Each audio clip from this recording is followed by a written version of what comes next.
स्वागत है smart class के यूट्यूब चैनल पर। देखिए, आज का जो टॉपिक है इसमें हम लोग बात करेंगे विजयनगर साम्राज्य के बारे में। विजयनगर साम्राज्य, जिसका अर्थ होता है जीत का शहर, यह एक ऐसा शहर था जिसने कभी भी किसी की अधीनता स्वीकारी नहीं थी। हम कह सकते हैं कि इस शहर को कभी भी गुलाम के जैसा नहीं रखा गया। यह एक प्रतापी शहर था जो हिंदू साम्राज्य का शहर माना जाता है। जैसे ही यहाँ हिंदुओं का एक बहुत बड़ा साम्राज्य शुरू हुआ, यहाँ पर बाह्य ताकतों ने बहुत हिम्मत लगाया ताकि इस साम्राज्य को लूटा जा सके, इसको अपने अधीन किया जा सके, लेकिन यह कभी उसके अधीन नहीं गया। देखिए, इस साम्राज्य का जो पूरा लड़ाई है यह इसके पड़ोसियों से ज़्यादा हुआ है, और साथ ही साथ चूँकि यह एक सुखी समृद्ध साम्राज्य था तो इसे लूटने का भी प्रयास किया गया है लगातार। इस साम्राज्य का जो पूरा शासनकाल था यह 1336 ईस्वी से लेकर के 1665 ईस्वी तक रहा, और इसी दौरान इस साम्राज्य ने बहुत कुछ खोया और वापस अपने आप को बसाया था। इसकी राजधानी हम्पी थी और हम्पी को कई बार तोड़ा गया, कई बार नष्ट किया गया, लेकिन इसकी साम्राज्यवाद नीति और इसके एक विचारधारा ने इसे हमेशा आगे बढ़ाया। यह विचारधारा थी अपने आप को सुरक्षित रखने का। इस साम्राज्य में बहुत कुछ हुआ जिससे कई सारे ऐसे परिणाम देखने को मिले जिससे एक बोल सकते हैं स्थिर साम्राज्य का निर्माण हो सकता था। जब हम्पी के मंदिरों का अवलोकन किया गया तो यूनेस्को ने इसे विश्व धरोहर साबित किया, और यहाँ की कलाकृति इतनी उत्कृष्ट थी कि खुद इसके लिए एक अलग व्यवस्थाएं की गई ताकि इसके शहर के बारे में, जिस तरह हड़प्पा सभ्यता था, जिस तरह आप मेसोपोटामिया सभ्यता था, इस सभ्यता के बारे में भी जानने का बहुत अधिक प्रयास किया गया। और वैज्ञानिक जो पुरातात्विक क्षेत्र में काम करते हैं उनके अनुसार यह सबसे ताकतवर सभ्यता थी, या बोल सकते हैं विजयनगर साम्राज्य सबसे ताकतवर साम्राज्य था जिसे कभी भी किसी की अधीनता स्वीकार नहीं हुई थी। इतिहासकारों के अनुसार यह कहा जाता है कि विजयनगर साम्राज्य को 5 भाइयों का एक संयोग या एक एकता के रूप में माना जाता है, लेकिन इसमें यह भी एक बोल सकते हैं कि ऐसे बात कहे गए हैं जिसमें हरिहर और बुक्का का बहुत नाम आता है। कहा जाता है कि हरिहर बुक्का ने अपने सोच समझ से इस साम्राज्य को स्थापित किया था, और इनके और 3 भाइयों ने, अर्थात एक 5 भाइयों का परिवार ने इस साम्राज्य को स्थापित किया था। वे वरंगल के काकतियों के सामंत थे और बाद में ये कर्नाटक राज्य के कंपाली के मंत्री बने।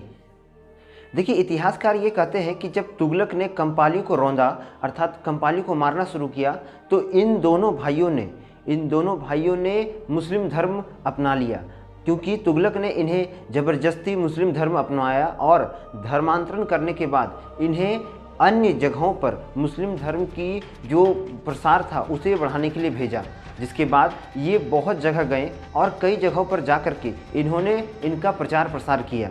किंतु यह ज़्यादा दिनों तक नहीं चला, क्योंकि तुगलक जो था एक समय बहुत प्रतापी राजा था, किंतु जैसे जैसे तुगलक कमज़ोर होता गया उसके द्वारा जो भी क्षेत्रों में उसने अपना प्रताप, अपना राज्य साम्राज्य स्थापित किया था, वहाँ के छोटे राजाओं ने स्वयं को मुक्त करना शुरू कर दिया। और ऐसा ही होता है। देखिए, जब भी कोई मुख्य राजा कमज़ोर पड़ता था तो उसके जो छोटे राजा थे, या बोल सकते हैं कि वे राजा जो छोटे छोटे क्षेत्रों में रहते थे और सबसे मुख्य राजा को जो टैक्स देते थे, वो क्या करते थे, राजा के केंद्र को या केंद्र सरकार जो मुख्य राजा होता था उसको पूरी तरह से अपने से अलग कर लेते थे और अपने आप को स्वतंत्र घोषित कर लेते थे। अर्थात हम यह कह सकते हैं कि जब कोई बड़ा राजा कमज़ोर पड़ता था और उससे जो छोटे छोटे राज्य जुड़े थे, उन राज्यों के बीच में हमेशा मतभेद होता तो था, लेकिन यदि जो सबसे मुख्य राजा कमज़ोर होता था तो ये छोटे राज्य क्या करते थे, उसका पूरा फ़ायदा उठाते थे और अपने आप को उस साम्राज्य से ही अलग कर लेते थे, अर्थात अपने आप को स्वतंत्र घोषित कर लेते थे। वे साफ कह देते थे कि हम अपना लगान या अपना टैक्स जो है वो मुख्य राजा जो केंद्र में रहता था उसे नहीं देते थे। और हुआ भी कुछ ऐसा। मदुरई के एक मुसलमान राजा ने अपने आप को स्वतंत्र घोषित किया और वहाँ से अपना साम्राज्य ही अलग कर लिया। और इसी का कुछ प्रतिफल हमें ये भी देखने को मिलता है कि जो हरिहर बुक्का का नया जो स्वामी था और जो धर्म को उसने अपनाया था उसका त्याग उसने कर दिया, क्योंकि जब वे अपने गुरु विद्यारण्य के संपर्क में आए तो उनका जो मन था वो परिवर्तित हुआ और उन्होंने वापस अपना धर्म को त्यागा और अपने पुराने धर्म में वापस आ गए, अर्थात वो फिर से एक हिंदू राजा बन गए। इस दौरान उनकी शुद्धिकरण हुई और वह एक बहुत अच्छे राजा बन के उभरे थे। देखिए, विजयनगर साम्राज्य पे मुख्य रूप से 4 जो साम्राज्य था वो बहुत ज़्यादा प्रभावी रूप से कार्यरत था। जिसमें पहला संगम वंश था जो 1336 से 1485 ईस्वी तक चला। दूसरा सालू वंश था जो 1485 से 1505 ईस्वी तक चला। तीसरा तुलु वंश था जो 1505 से 1570 ईस्वी तक चला। और चौथा अरविड्डू वंश था जो 1570 से 1650 ईस्वी तक चला। और इन चारों वंश ने, या बोल सकते हैं इन चारों वंशों के जो राजा थे, उन्होंने इसे बहुत ही अच्छे से चलाया था, या बोल सकते हैं इनमें तो लगातार युद्ध होते रह रहा था, क्योंकि ये साम्राज्य जो था ये बहमनी साम्राज्य के भी बहुत करीब था। हम कह सकते हैं कि जो विजयनगर साम्राज्य था और बहमनी जो साम्राज्य था ये काफ़ी करीब थे, तो दोनों राज्यों में हमेशा टकराव होते रहता था, क्योंकि बहमनी राज्य को ये लगता था कि जिस प्रकार विजयनगर साम्राज्य का विकास हो रहा था और जिस प्रकार विजयनगर साम्राज्य में लगातार ऐसे काम हो रहे थे जिससे वो उत्कृष्ट हो रहा था, क्योंकि वहाँ की भौगोलिक स्थिति अच्छी थी, वो बहुत ही ज़्यादा मजबूत और ताकतवर राज्य था, तो इससे बहमनी साम्राज्य को बहुत दुख होता था। और इसीलिए विजयनगर साम्राज्य के ताकतों को बढ़ने से रोकने के लिए लगातार बहमनी साम्राज्य जो था वो युद्ध करते रहता था। छोटे छोटे युद्ध होते थे और एक दूसरे के राज्य को हड़पने का काफ़ी प्रयास किया जाता था। देखिए, सबसे पहले विजयनगर साम्राज्य में संगम वंश की स्थापना हुई। संगम वंश की जो पूरी कार्यकाल थी ये 1336 से 1485 ईस्वी तक थी। और इस साम्राज्य का जो नाम था संगम वंश, ये नाम हरिहर एवं बुक्का के पिता राजा संगम के नाम पर पड़ा था। और इसी कारण ये साम्राज्य जो था ये शुरुआत में बहुत उत्कृष्ट रहा और कई ऐसे काम किए गए जिससे राज्य की स्थिति को सुधारा जा सका।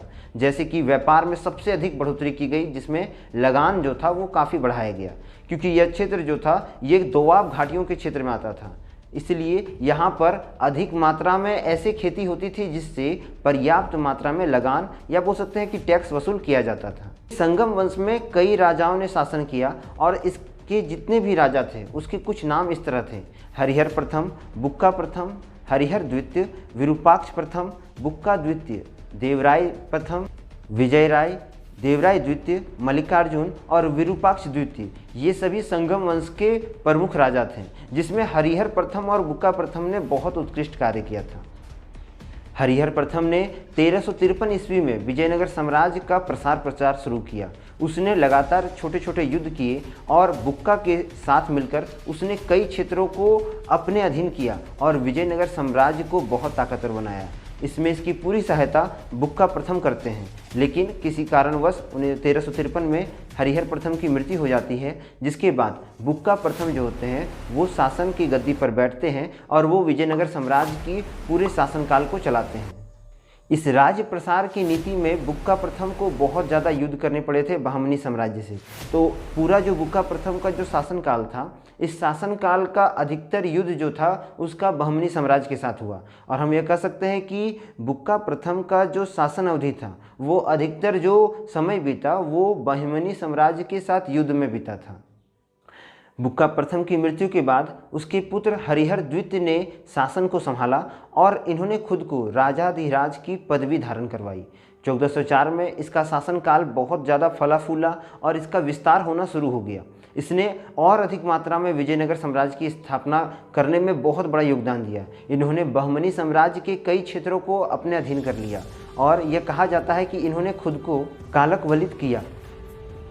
देखिए, इस साम्राज्य में बहुत सारे बोल सकते हैं कि ऐसे लोग भी जो विदेश से यहाँ आए थे, जिसमें निकोलो कॉन्टी थे, जो 1421 ईस्वी में देवराय द्वितीय के समय यहाँ आते हैं, अर्थात विजयनगर साम्राज्य में, और यहाँ के बारे में उन्होंने कई सारी बातें बताई। 1421 में जब वो यहाँ आए तो उन्होंने यहाँ के साम्राज्यवाद नीति को देखा और इससे वो बहुत ज़्यादा प्रभावित हुए थे। अब्दुल रज़ाक भी इन्हीं के शासनकाल में, अर्थात 1443 ईस्वी में विजयनगर साम्राज्य में आते हैं और तब तक देवराय द्वितीय का ही शासन चल रहा था। यह एक अरब यात्री थे। अब्दुल रज़ाक ने तत्कालीन रूप से विजयनगर साम्राज्य के बारे में अपनी किताब में लिखा है कि विजयनगर साम्राज्य में 300 बंदरगाह हैं। ये सभी बंदरगाह जो है वो कालीकट से भी बहुत बड़े बड़े हैं। कालीकट वो स्थान था जहाँ पर पहली बार पुर्तगाल आए थे। यहाँ पर अब्दुल रज़ाक ने अपने किताब में लिखा है कि विजयनगर साम्राज्य जो था वो बहुत बड़ा साम्राज्य था। अर्थात उसके अनुसार विजयनगर साम्राज्य को अगर कोई देखना चाहता है पूरी तरह से तो उसे 8 महीने का समय लग सकता है और तब भी वो अभी पूरा तरह से विजयनगर साम्राज्य को देखने में सक्षम नहीं हो पाएगा, क्योंकि बहुत ताकतवर और बहुत बड़ा साम्राज्य था। उनके अनुसार विजयनगर साम्राज्य के लोग जो जनता यहाँ की थी वो खेती करती थी और इनकी खेती काफ़ी उत्कृष्ट होती थी, जिससे राजा बहुत खुश होता था। यह पूरी बातें विजयनगर साम्राज्य की ये पूरी बातें अब्दुल रज़ाक के किताबों में लिखी गई है। वो ये भी लिखे हैं कि इस साम्राज्य में लोग जिस तरह से खेती में उत्कृष्ट थे, साथ ही साथ यहाँ पर 11 लाख स्थायी सेना थी जो काफ़ी ताकतवर थी और हर तरह के युद्ध करने में वो दक्ष थी। देखिए, संगम वंश का जो अधिकतर बोल सकते हैं टकराव जो था वो बहमनी साम्राज्य से ही चल रहा था, और बहमनी साम्राज्य के साथ इसका टक्कर होने के कारण, लगातार युद्ध होने के कारण ये साम्राज्य थोड़ा कमज़ोर हो रहा था। किंतु इसमें पूरा जो युद्ध या बोल सकते हैं पूरा संगम वंश का जो खात्मा था, ये एक तरह से विरूपाक्ष द्वितीय के गलत नीतियों और गलत शासन बोल सकते हैं कि प्रणाली के द्वारा हुआ। तो यदि विरूपाक्ष अपना गलत शासन प्रणाली को नहीं चलाता तो यह साम्राज्य जो था अभी भी बोल सकते हैं एक तरह से उत्कृष्ट रहा। किंतु इसी का पूरा फायदा जो था वो सालू वंश के राजा ने उठाया और उसने विरूपाक्ष की हत्या करके वहाँ पर अपना शासन तंत्र को स्थापित किया, और इस तरह से विजयनगर साम्राज्य में संगम वंश को हटाया गया और वहाँ सालू वंश की स्थापना की गई। सालू वंश की स्थापना नरसिंह सालू ने की थी। देखिए, सालू वंश के जो साम्राज्य संस्थापक थे अर्थात सालू नरसिंह जो थे, इन्होंने 1485 में विजयनगर साम्राज्य की कमान संभाली, और इस समय तक विजयनगर साम्राज्य में बहुत ज़्यादा उथल पुथल हो रहा था, क्योंकि ये एक मध्यकालीन समय था और विजयनगर साम्राज्य का जो पूरा युद्ध था ये बहमनी साम्राज्य के साथ चल रहा था। यहाँ पर जो था शासन व्यवस्था चरमरा चुकी थी, चारों ओर जो थी सेनाओं और राजाओं के बीच में युद्ध संघर्ष चल रहा था। यहाँ की सेना ही खुद उत्तराधिकारी के लिए हमेशा राजा के साथ युद्ध करती थी, तो यहाँ पर जो नीतियाँ चल रही थी ये काफ़ी अधिक उथल पुथल मचाने वाली थी। इसीलिए सालू वंश का जो शासनकाल था उस समय जैसे ही इन्होंने अपने राजगद्दी को संभाला तो बहुत कुछ बदलने लगा, और बदलने के कारण ये साम्राज्य जो था ये धीरे धीरे थोड़ा कमज़ोर होने लगा। देखिए, सालू वंश का एक बहुत चहेता या बोल सकते हैं ईमानदार सेनापति जिसका नाम नरसा था, इसी ने संगम वंश के सबसे अंतिम राजा विरूपाक्ष द्वितीय को मारा और उसके जगह पर सालू नरसिंह को पूरी तरह आमंत्रित किया कि वो इस साम्राज्य को संभाले, क्योंकि जहाँ सेनापति का काम होता है युद्ध करने का, वहीं सेनापति तो अपनी सेना के साथ युद्ध कर ही रहा था, साथ ही साथ संगम वंश के अंतिम साम्राज्य को भी ख़त्म करना चाहता था। और इसी के तहत उसने क्या किया था, सालू वंश के राजा नरसिंह को उसको अपना बोल सकते एक तरह से उत्तराधिकारी के रूप में विजयनगर साम्राज्य की कमान देने के लिए उसने क्या किया, संगम वंश के विरूपाक्ष द्वितीय की हत्या कर दी और पूरी तरह आमंत्रित किया कि अब सालू नरसिंह जो है वो इस साम्राज्य को संभाले। सालू वंश में 3 राजा जो थे वो बहुत मुख्य थे, जो है सालू नरसिंह, तिम्मा राय और इमाडी नरसिंह। ये 3 राजा जो थे ये सालू वंश के बहुत ही ज़्यादा ताकतवर राजा माने गए। देखिए, आज की वीडियो में हम लोग यहीं तक रखेंगे। अगले वीडियो में हम लोग और जानेंगे किस तरह तुलु वंश जो था ये और ज़्यादा प्रतापी रूप से इसमें शामिल होता है, और यहीं से तुलु वंश से जो शासन तंत्र होगा ये विजयनगर साम्राज्य की रीढ़ को और मजबूत कर देता है। और विजयनगर साम्राज्य तुलु वंश के अधीन आकर के, कृष्णदेव राय के अधीन आकर के, जो तुलु वंश का साम्राज्य का शासक था, उसने किस तरह विजयनगर साम्राज्य को और शक्तिशाली बनाया था, इसके बारे में हम लोग जानेंगे। तो आज का वीडियो हम लोग यहीं रखते हैं, मिलते हैं अगले वीडियो में इसके नेक्स्ट पार्ट में। तब तक के लिए चैनल को लाइक करें, शेयर करें, सब्सक्राइब करें। वंदे मातरम, भारत माता की जय।